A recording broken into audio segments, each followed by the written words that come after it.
Because I primarily grew up in a Nintendo household, there's an entire world of PlayStation 1 and 2 classics that I still need to experience. So today we're going to be visiting a title that I've always wanted to play, Sly Cooper and the Thievius Raccoonus.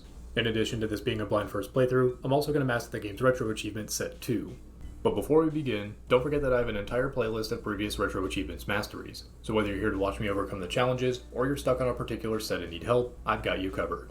There are plenty more videos in the works, so don't forget to subscribe for more retro achievements content, and let me know in the comments what future sets you want to see covered for me to keep in mind. And now back to Sly Cooper. As far as the missable achievements in this set go, they all fall into one of two categories. Either Easter eggs for interacting with Murray in between chapters, or they fall into what I call perfect heist achievements, in which you'll have to clear the levels without dying, getting hit, or triggering any alarms, while also not being allowed to use any horseshoes or checkpoints. But a standard 100% run means you're already replaying the levels multiple times anyways, and the missions are only a few minutes each, so the new missables aren't really a big ask even for a first time player. But those of you who have played the game before may be wondering how the perfect heists are even missable if you can replay the levels after beating them. And the answer is because Retro Achievements is effectively a memory viewer. And to the best of my knowledge, in this highly specific circumstance, the only exposed memory value that can be used for tracking the clearing of the level versus simply exiting it is grabbing the key at the end of the level, which doesn't respawn after you collect it the first time. But limitations aside, I actually really ended up enjoying these perfect heist challenges. They're not as hard as the Master Thief trials at the end of the game, so it kind of creates an intermediate mode to use as a stepping stone to prepare you for the trials. But now it's time to actually start the game. Starting off, we get Bentley loudly calling in to brief you on the mission, and you get introduced to Murray as well. Bentley is the brains and the germaphobe of the group, while Murray is the muscle and the driver, and also the best character in the game. The next transmission explains the blue auras, which is Sly's intuition as a thief on various opportunities available to him, which revolve around either holding or pressing the circle button depending on the obstacle in question. I also discovered that I can control the player heads with the analog sticks during a transmission, and after having some fun with that, I accidentally discovered that there's an achievement for it. We then make our way inside, and then we have a bunch of lasers to dodge. It wasn't as bad as it initially looked because there's a clear jumping path available to you. We slowly make our way to the safe and get our first perfect heist achievement. We proceed to make our escape, but then we're introduced to Carmelita Fox, who actively tries to capture and arrest Sly. There's no damageless achievement or anything for this section, so just enjoy the escape sequence and get your achievement for clearing the prologue as you make it to the getaway van. After a nice cutscene going over Sly's past and the origin of the Thievius Raccoonus, the pages of which you'll need to recover throughout your journey, we then get introduced to the hideout, which primarily serves as the world select screen, but has a few other options in there as well. Make sure to interact with Murray for a missable Easter egg achievement, and then we're off to Chapter 1, Tide of Terror. And being brand new to the series, I did make a few silly mistakes on my damageless run. I got caught by a light, and I also got caught off guard by how strong the current would be. But the single biggest mistake I made as a new player has nothing to do with the damageless run attempts. Instead, it's the fact that I didn't collect the clue scrolls much earlier.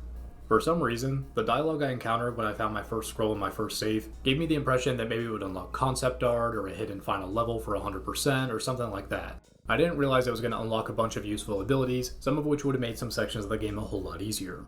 So if I could go back and do everything again, for each level, I would first collect all of the clue scrolls and open the safe, and then reset to go for a perfect heist achievement. But you live and you learn. And it's not like I needed any of these abilities to complete the story mode, or that it took very long to go back and grab the scrolls later. So we finished the level, grab our 2 achievements, and now we're in the World 1 hub area. There are several levels available that you can do in any order, and then once you grab all the keys, you can access a second part of the hub. Then once you collect all the keys in the second area of the hub, you'll be able to access the boss of that world, and the structure is going to repeat itself for Worlds 2, 3, and 4. Additionally, when you defeat the bosses of Worlds 1 through 3, the page that you recover will teach you a new essential ability, which Bentley will brief you on shortly after. So my first stop is into the machine because that was the closest level available to me. We learn that we can close these grates if we need to, and then we slowly make our way across the obstacles before climbing up and over into the next area. Then we have a section of grates that we can bounce off of, followed by a section of propellers that I have to time my passes through. Slowly but surely I make my way through the propellers, but then I failed to notice the enemy at the very end, causing me to take a hit and have to reset my perfect heist attempt. But I learned from my mistake and made it through the second time. Then we have some more propellers to dodge, but this time we're climbing past them instead of running past them. And you're going to hear me say this a lot throughout the video, but I cannot get over just how good the controls in this game are. It was released in 2002, yet it controls more smoothly than games that I've played that were released decades later.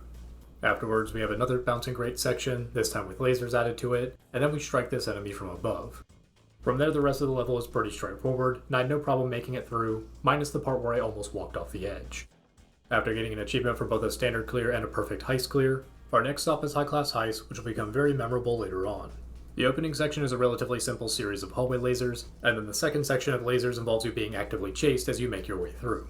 But then as I make my way to the third laser section, I realize something very crucial about the level design in this game. And that's that nearly everything in this game, from the enemy attack patterns to the laser movements to the obstacle placements, it's all explicitly designed in a way to where most of the time, the optimal play that you can make is to make consistent and constant forward progress, and that you don't need to be turtling up section by section.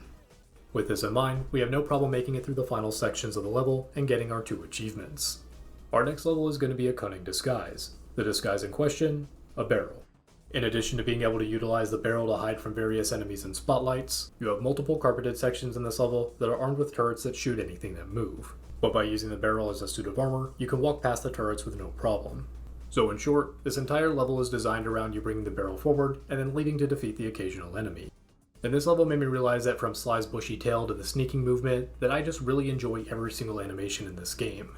I did have a slight blunder near the very end of the level where I walked directly into a spotlight and got detected, but after resetting we have no problem making it through our perfect heist. Then with 3 keys, we make our way to the second section of World 1, and then after a decent trek, we make our way to Treasure in the Depths, which is going to be our first twin-stick shooter segment. The goal is simple enough. You have to break open every single treasure chest, but you can't let the crabs take even a single one back. And this one actually took me a few attempts, not because it's impossibly hard or anything, but because I was completely caught off guard by how aggressive the swarms would be. But learning from my mistakes, I just realized that I need to prioritize defeating the crabs over breaking open the treasure chests. And eventually I'm able to control the pace of the mission and secure a victory. And there's no secondary achievement here, just the one for completing the mission. Then we make our way to Gunboat Graveyard, which not only has a cool overall theme, but it once again reinforces that idea that the optimal play is going to be consistent and constant forward motion as opposed to turtling up at each obstacle. I completely botched my first attempt at the level because I actually managed to slip off the plane, but never ran into that issue from there on out.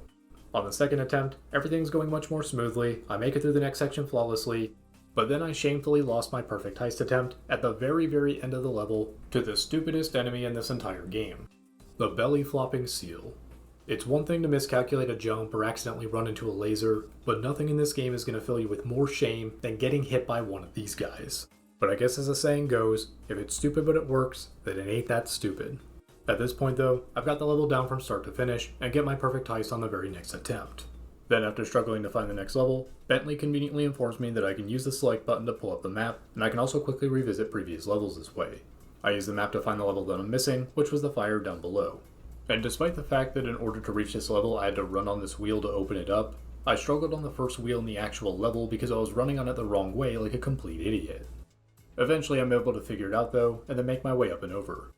Side note, I'm a sucker for levels that use the same objects for multiple floors of traversing, but aside from that, there's not too much else to say about this level for the time being, but it will get a chance to shine later on. For now though, we run on another wheel, make a few jumps while avoiding searchlights, and then get an easy perfect heist clear. And with that, we're on to Raleigh, the very first boss. And as you might imagine, with retro achievements, the 4 main world bosses are all going to have damageless achievements tied to them too. Another slightly unfortunate memory limitation here is that when it comes to perfect heists and bosses, you have to exit completely to re-attempt it.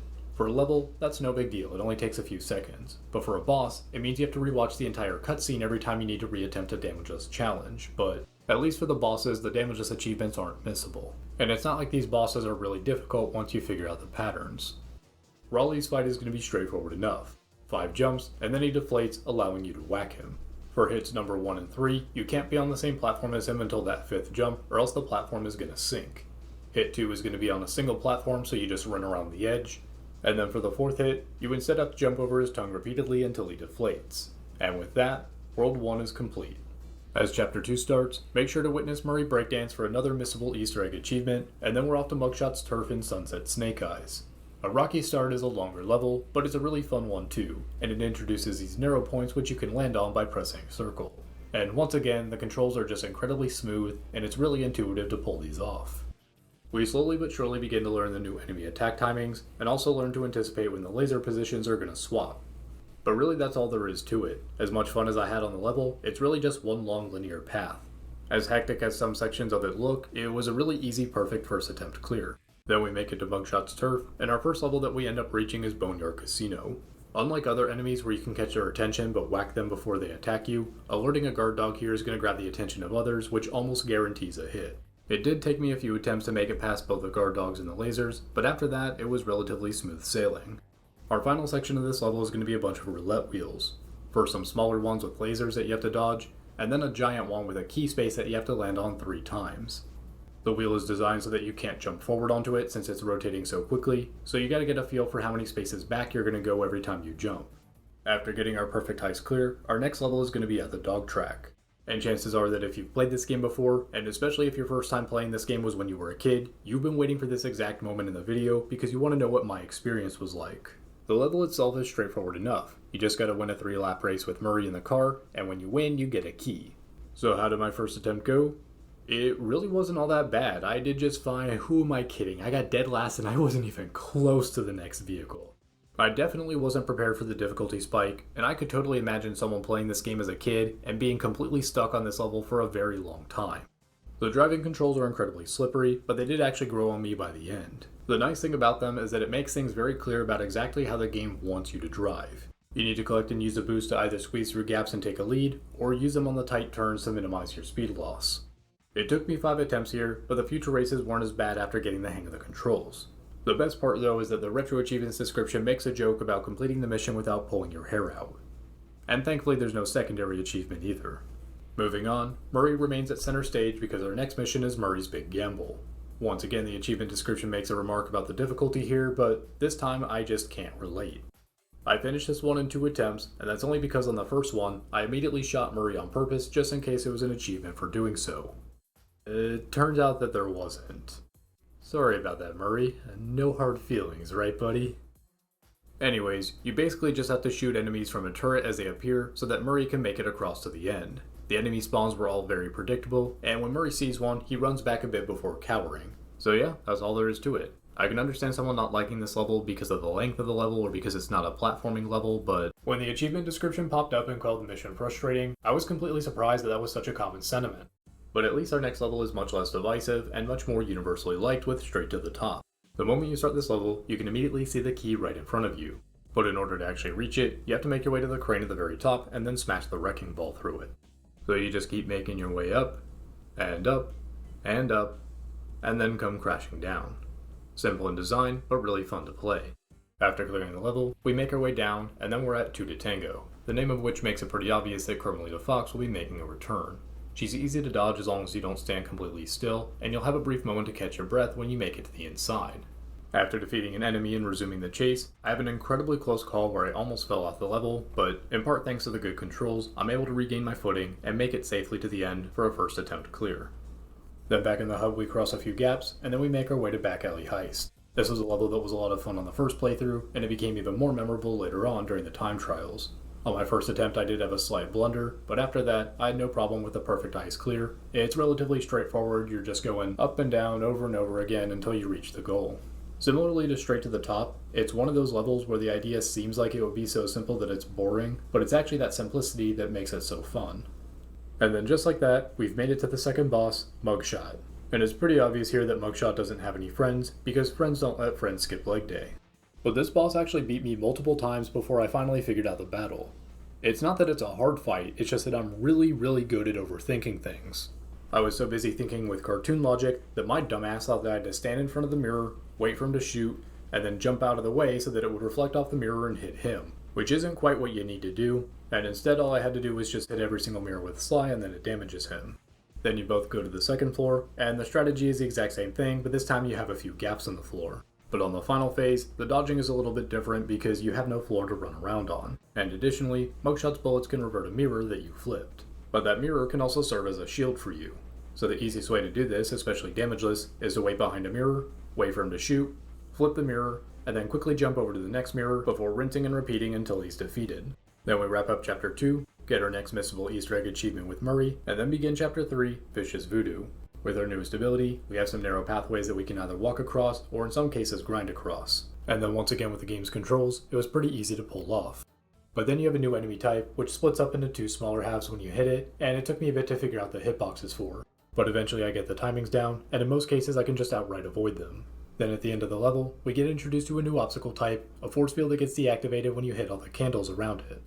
Not too hard from there, so we get 2 more achievements, and then we have access to the rest of Miss Ruby's lair. This is where I decided to end my first stream of the game, so for the next session, we make our way to a Grave Undertaking. We get introduced to these new Panther enemies, along with their spawners later on in the level. For the most part, the lawnmower technique of running and mashing the attack button can deal with them no problem, but because this was only my second time playing and I was just starting the stream, I just kept making careless mistakes over and over and over again. Spending a half hour on a single level was definitely not how I wanted to start the stream, but not knowing what you're going to get is all part of the fun of viewing a live stream. And seeing that progression of me going from complete noob to set mastery is not only a good way to show just how far I've come, but it also shows that if I can do it, so can you. After that rough start, we get our 2 achievements, but then we have what was one of the hardest levels in the game for me at the time, the Lair of the Beast. Most of this level is perfectly fine, nothing too hard, and it has just a little bit of everything to keep you entertained and reinforce just how good the controls are. But then once we cross over to here, the real challenge begins. A giant serpent begins to chase you, but the camera's facing you, so you have to react to things much faster. I messed up quite a bit here, meaning that my second level clear of the day wasn't that much faster than my first, but eventually I pull through and get my 2 achievements. But thankfully the rest of my gameplay session ended up being much more efficient. Descent into Danger ended up being a first attempt perfect heist clear. This level is a bit on the longer side because you have a lot of climbing, some sidestepping sections, and a lot of candles to hit to open up the bridges, but nothing here was really all that challenging. After enjoying those easy 2 achievements, our next stop is a Ghastly Voyage, which is one giant twin-stick shooter segment. There's no separate perfect heist achievement for this level, which I think is a good thing, not because the level is hard, but because the pacing is pretty slow. The only part that took me a while was just getting a feel for the best way to strafe and shoot to break the pillars and fences, because standing still and shooting didn't really seem to do anything. After breaking our way through and getting our single achievement, our next mission is down home cooking. To get the key, you have to defeat 50 chickens within the time limit, while also avoiding the chickens that carry the bombs. The biggest threat isn't so much the bomb enemies themselves, as you can easily outrun them and even kite them into each other, but you run the risk of being in just the wrong spot at just the wrong time, and then they spawn and immediately explode on you. This level also has a secondary achievement tied to it for completing it with at least 20 seconds to spare. A lot of people seem to hate this achievement, but when I completed the level for the first time normally, I was only a second away from getting that speedrun achievement too. Much more importantly though, remember how I mentioned that by ignoring the scrolls I missed out on a bunch of abilities that could have come in handy sooner? This level is a prime example of that, because you eventually learn 2 different tiers of slow motion abilities. The first one works only when you're in the air, but the second one works anywhere. Since the achievement isn't missable, and because the ability slows down the timer too, you can just come back later and completely trivialize this one. So after finishing up, we head off to Piranha Lake, where we have yet another non-standard level, another vehicle mission. Using your boat, you run into piranhas to power up your flamethrower, and then use it to light the torches around you, which sounds really weird now that I'm saying that out loud. No secondary achievement here, just one for completing the level within the time limit like normal. So now we're off to the next boss, which was also my favorite one, Miss Ruby. You start by making your way across the giant chomping teeth, get your first hit in, and then it's time to dig that voodoo with a game of Voodoo Simon Says. The boss is just a giant rhythm minigame and I had a lot of fun with it, but there's one horrible downside to it. Depending on which version of the game you're playing or the hardware that you're playing on, you could end up struggling with either input lag or even the music desyncing, which as you might imagine, is the last thing you want to happen in a rhythm section. For me personally though, I had no technical issues with the battle whatsoever, just a slight learning curve because rhythm games aren't really my forte. But if your experience is far less fortunate than mine, it's still salvageable for you because there's no penalty whatsoever for just mashing the button until you pass through it, which naturally means that the achievement for defeating this boss damageless is a complete joke if you want it to be. After winning, we head back to HQ, get our final Easter egg achievement with Murray, and then we begin Fire in the Sky. It's a nice change of scenery as we go from swamp to snow, and none of the new enemies are particularly hard. The movements are all pretty predictable. As far as new obstacles go, we get introduced to these falling icicles, which aren't too hard to figure out, and fireworks which are activated to open up new paths, but that's about it. Easy perfect heist clear on the first attempt. We're then inside the stronghold, and make our way to the unseen foe, where Bentley teaches us a new power. Hold circle to become invisible, and you can slowly walk while invisible too. But admittedly, it took me quite a bit to realize that second part. The next few areas serve as the perfect testing grounds for your new abilities, and despite me not yet realizing the full potential of it, we still pull off our perfect heist with no problem. Then we're off to Flaming Temple of Flame, which isn't a bad level, it just doesn't really stand out all that much at this point in the game. It's got just a little bit of everything in terms of obstacles and challenges, it has a visually memorable training room, and a seemingly challenging laser floor at the very end, but it really wasn't all that bad, making this a pretty easy perfect heist clear. After that, our next stop is going to be King of the Hill, which is another Murray segment. I once again shoot him just to make sure there wasn't an achievement, and there wasn't. Just like the first time I tried killing him back on Muggshot's turf. I don't know what I expected. And then our first real attempt was a pretty easy win. Again, the movements, the pacing, the enemy spawns, and everything else are all pretty predictable. So we get our one achievement since there's nothing secondary to this level. We then head over to the other half of the hub, and next up is Duel by the Dragon, which is our final Carmelita Fox escape sequence. Similar to previous encounters, as long as you remain in constant motion, she can't really hit you. Between using fireworks to open up new paths and letting attacks clear obstacles for you, I had a lot of fun on this one. This one ended up being my favorite of the chase sequence levels, and I really wish that there could have been more of them throughout the game. Much more importantly though, we are officially done with all of the missable achievements in the set. We then make our way over to Rapid Fire Assault, which is exactly what it says on the tin. Ride in the vehicle, fire at enemies and structures, and that's about it. There's no damageless achievement here, and the level is so underwhelming that I completely forgot about its existence by the time I started writing my script. I then forgot about it again by the time I made it to the voiceover. But then the next level is one that I didn't forget, a desperate race. Remember that racing level from earlier that caught everyone off guard the first time? Well, now it's time for round 2, but at least we have a grasp on the controls this time. Naturally, this course is going to be harder than the first one, but that also means that there are more opportunities for the opponents to mess up. There's really only a single spot worth boosting through every single time. Once I realized that, I had plenty of leftover boosts to assist with passing, recovering on my mistakes, and keeping my leads on straightaways for a much smoother race experience than the first time. Which then brings us to the boss, Panda King, Master of Flame Fu. And this will be your only boss with 2 unique retro achievements challenges. You could get both in the same battle, but no big deal if you have to split it up. The first achievement will be your standard no-hit challenge, but his attacks are so heavily telegraphed that they're easy to dodge and even easier to punish. The second achievement requires more thought though, since you have to defeat him without letting any of the vases get destroyed. But even then, it's really not all that bad. Zigzag dodge your way to the center, punish him like normal, and then spot your landing so that you're not near the vase when you land. Rinse and repeat. If you find yourself struggling on this one, then this is another moment where the slow motion ability can make things a whole lot easier. Overall, a fun battle with fun achievements, so now it's time for the final chapter in Clockwerk's Lair. There's no Murray Easter egg, and there are no missable achievements in this area, so we get right into it with a vehicle rail shooter mission, which I died quite a bit on. Shooting the mines weren't a problem, but I kept taking too long to defeat the owls, which also impacts my ability to break up the rocks in between. Nothing about this level was unfair though, I just simply had what we around these parts call a skill issue. I got a game over in the process, but then came back with a vengeance and finally cleared it. Then next up is Burning Rubber, where you drive around and you have to punch and destroy 60 computers before the enemies do. That part isn't too hard, but then there's a secondary achievement of destroying 60 before they destroy 30, which I didn't get on my first attempt, but it wasn't too difficult overall. Similar to the underwater section with the crabs earlier on, the key is to prioritize defeating the enemies and keeping an eye out on their spawn points. It's better to go slow and steady than it is to try and speedrun the completion. And with all that in mind, I managed to complete it before they even get 20, showing that 30 was a perfectly generous window. After completing that, we have a temporary truce. You have to free Carmelita Fox in a single room platforming section, and this was pretty fun, especially after multiple non-standard levels in a row. We make our way across the left side, dodging a lot of electricity, and then make our way across to a barrel. We then shield ourselves from the turrets while dodging the spotlights, and then make it to the center of the room, where we fall right into a trap. This means that everything is now up to Bentley in one of those totally how hacking works in real life sections, and Bentley comes through. And this level has what I consider to be the single hardest achievement in the set, completing this level damageless. Normally you would die after 5 hits, which should give you an idea of just how much dodging you're going to be pulling off throughout these 4 phases. You have enemies that you can't destroy or touch that also fire projectiles at you. You collect all the yellow objects by touching them, and then you free them by shooting the green objects that surround them. But when you shoot them, they split up into smaller pieces and slide around all over the level.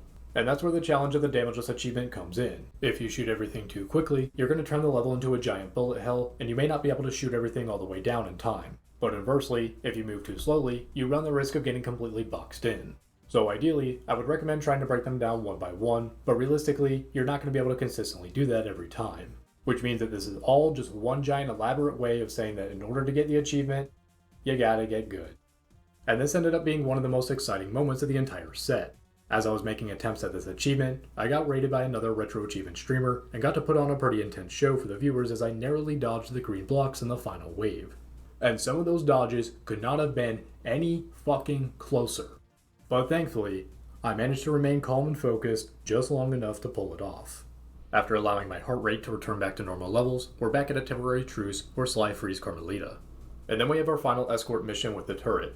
While I didn't shoot anyone to check for an achievement this time, I did actually die here because I didn't expect the fire slugs to creep up from behind you too. But after adjusting my strategy to account for them, it's not too much harder beyond there, and then we make it to a sinking Peril. This is a decently fast-paced level where you have to beat the rising lava, but if you go too fast, you may end up getting zapped by some of the obstacles. It's a straightforward level, but it's a fun one to overcome, and it's a great transition into the final boss with Clockwerk. After some rather corny dialogue, we have 3 phases for this boss, the first 2 of which are going to be shooters. For phase 1, you're just going to dodge some simple attacks and then shoot whatever section of Clockwerk's body is glowing, rinse and repeat. Phase 2 is pretty similar to phase 1, but now you have these electrified rings that you need to fly through. If you try to go outside them, you'll get zapped. Don't let the rotations of the rings trip you up, and just ignore it outright as you aim for the center every time. Also, don't forget in the heat of the moment that your up and down controls are inverted. After destroying all of the glowing segments again, we're now on to phase 3, which is one final platforming section. And I'm glad I didn't have to worry about a damageless boss battle here, because I had no issue getting through the platforming, but completely goofed when actually attacking the boss and got myself knocked into the lava. Thankfully I had a horseshoe here and made my way back to the center to finish him off and complete the main story. After our victory, Sly evades capture one final time, and then the credits roll. We also have an achievement called Sly Cooper is the best anime for watching the entire Tokyo Police file, but it wasn't in English and there were no subtitles available, so I just fast forwarded through it for now and watched a separate version on YouTube later on. Then off stream, I took a quick session to finally grab all the clue scrolls in each level. Turns out I actually collected a lot of them casually already, and some levels were even mostly completed without even trying, because it's really just a matter of checking every nook and cranny within a relatively linear game. There was only a single batch of scrolls that I had to do a triple take to finally find, and they were right here in Flaming Temple of Flame. Also, I noticed that you could sometimes turn the safe just past the correct number, and the cutscene would still play like normal, despite being on the wrong combination. It's a completely useless trick to pull off, but it's amusing nonetheless. After all the perfect heist challenges, this was a nice and relaxing intermission, but I did more than simply collect all the scrolls. I also took the time to test out all the new abilities and look for any potential skips within the levels, because next up, we have the Master Thief Trials. Apparently PlayStation only requires you to complete 10 of these to get the Platinum Trophy, but naturally we're going to be completing them all. The rules of the Master Thief Trials are simple enough. You make it to the end before time runs out, you can't use any checkpoints, and triggering the alarm status makes the timer decrease faster. Being spotted by a normal enemy is perfectly fine though, and like time trials in many other games, the earlier levels here are the hardest ones because it's all about optimization, while the later levels have a bunch of tricks, glitches, and oversights that you can utilize to your advantage.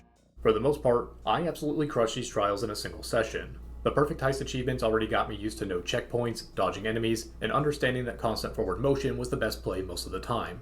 So at this point, it was really just a matter of perfecting the dance and moving a bit faster, and I have a nice trade-off of being able to take a hit if I have a horseshoe now.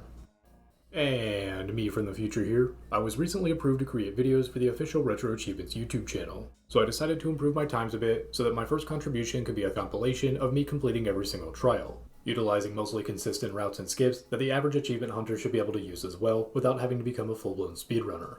So if you need a supplemental video after watching this one, make sure to check out that one for some more refined gameplay. But for now, back to the video. So first up is a stealthy approach, and we'll be making really good use of the roll ability throughout the trials. The one big skip that you need to be aware of is going to be right near the very beginning. Instead of taking the left path like normal, you're going to take a right and go up the rope instead. I get some good speed when dropping down, and just try to roll whenever possible. Your pacing will slow down a bit afterwards between the rivers and the water wheels, especially on the second set of water wheels as you're waiting for an opening to run through, but the timer accounts for this. I then make it through the final series of spotlights while slipping in a few rolls, and then on my first attempt I just barely made it with under 2 seconds to spare. Initially I was worried that if that's how close I was on level 1, that I'd be in for a pretty rough time, but Into the Machine was a lot easier. Roll when you can, and then for the sidestepping sections, I shaved off a few seconds by double jumping out as far as I could before holding circle. Then for the bouncing sections, I just ignored them completely and made my way straight to the bottom. Afterwards I have some okay dodging on the first propeller section, but just like in the main story, I completely forgot about the enemy at the very end, but thankfully I had a horseshoe on hand. Then I speed through the second propeller section by jumping over the blade, and despite a few hiccups along the run, we ultimately clear it on the first attempt with even more time to spare than level 1. But it wouldn't be any fun for the viewer if I just kept clearing every single one of these on the first try, so don't worry, High Class Heist is next, and I consider this to be the single hardest Master Thief trial in the entire game. This 1-minute trial took me 18 minutes to complete, because you have a lot of individual sections that you need to get down. And if you can complete this trial, then I strongly believe that you can complete every single one of them. These opening hallways don't really do well with rolling, so you're just going to run past like normal. Then you'll have 4 sets of moving lasers. What worked best for me was threading the needle on the first set, jumping over the second one, running to the left on the third, and then jumping over the fourth. Then we roll down to the laser walls and homing laser, and you're going to want to jump over the fences instead of running all the way around, zigzagging slightly to avoid the homing laser. Then you're going to roll across the floor to reach the lily pads, and you're going to jump across them as quickly as possible, trying to stick to the innermost ones to shave some time off. Then for our final section, you're going to want to jump around the pillars instead of sidestepping, but you can only go so far because you have to avoid the spotlights. The wide jumps can be a bit precise, so make sure that the spotlight is all the way in before you try to jump out and around. Although I made a few mistakes, I was able to recover from them, and then with one final roll, I made it with just barely a second to spare. After breathing a heavy sigh of relief, we now have a Cunning Disguise, which is pretty easy once you learn the tricks. You proceed like normal up until defeating the first searchlight enemy, make your way up to the bookcase here, cross to the other side, and then proceed to the end of the level. Outside of the initial skip, the other trick you need to pull off is getting past the final turrets without the barrel, which requires either a horseshoe or a well-angled jump around the left side of the railing. As you might imagine, the horseshoe is the easier of the two. After that, we have another level with a pretty major skip in it, the fire down below. Most of this is just business like usual, and then you're going to skip the final treadmill thingy by using a mine to blow up the path. Proceed like normal to the end, and then we have an easy first attempt clear.